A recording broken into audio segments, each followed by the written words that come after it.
Hi friends, welcome to yours truly Himaja. So ఈరోజు మనం వీడియోలో చూద్దాము రిమైనింగ్ మంత్స్ ఏవైతే ఉన్నాయో 2025లో అవి మనకి ఎలా గడుస్తాయి చూద్దాము. సో నెంబర్ 1 పైలో వచ్చి ఈ white flavour and lavender candle. So దీన్ని కనుక మీరు పిక్ చేసుకున్నట్లయితే ఎలా ఉంటుంది?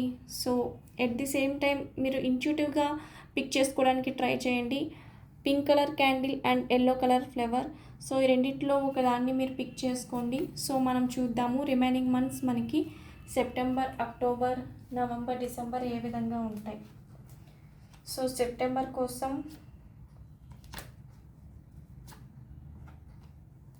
అండ్ నవంబర్ కోసం, October, November and December. So ఈ మంత్స్ మీకు చాలా ప్రామినెంట్గా ఉంటాయి.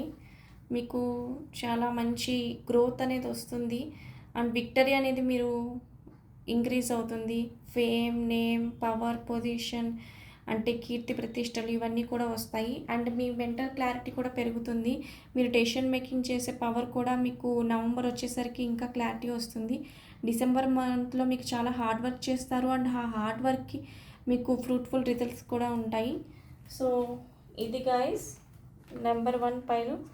అండ్ సెకండ్ నెంబర్ పైల్ ఎవరైతే ఎల్లో కలర్ ఫ్లేవర్ని పిక్ చేశారో వాళ్ళ కోసం 2025 రిమైనింగ్ మంత్స్ ఏ విధంగా ఉంటాయి. సెప్టెంబర్,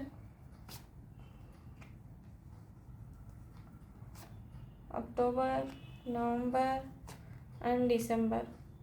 సో మీకు కూడా పాజిటివ్గా ఉన్నాయి. అండ్ సెప్టెంబర్ మంత్ అయితే మీకు బాగుంది. అండ్ అక్టోబర్, నవంబర్ మంత్ కొంచెం బర్డెన్గా ఫీల్ అవుతారు అండ్ డెసిషన్ మేకింగ్ పవర్లో కొంచెం ఇబ్బంది పడతారు. సో మీకు వచ్చే గైడెన్స్ ఇదే అన్నమాట. మీరు ఆ టైంలో మంచిగా డెసిషన్ మేకింగ్ పవర్ పెంచుకోవడానికి మెడిటేషన్ చేయండి అండ్ ఎక్కువ బర్డెన్గా ఫీల్ అవ్వద్దు. సో అండ్ ఎక్కువ మెడిటేషన్ చేస్తేనే మనలో ఉండే నెగిటివిటీ పోయి పాజిటివిటీ అనేది వస్తుంది. అండ్ ఫైనాన్షియల్ స్టెబిలిటీ బాగుంటుంది, క్లారిటీ వస్తుంది, మెంటల్ క్లారిటీ వస్తుంది. ఓకే, ఇది guys. Thank you for watching.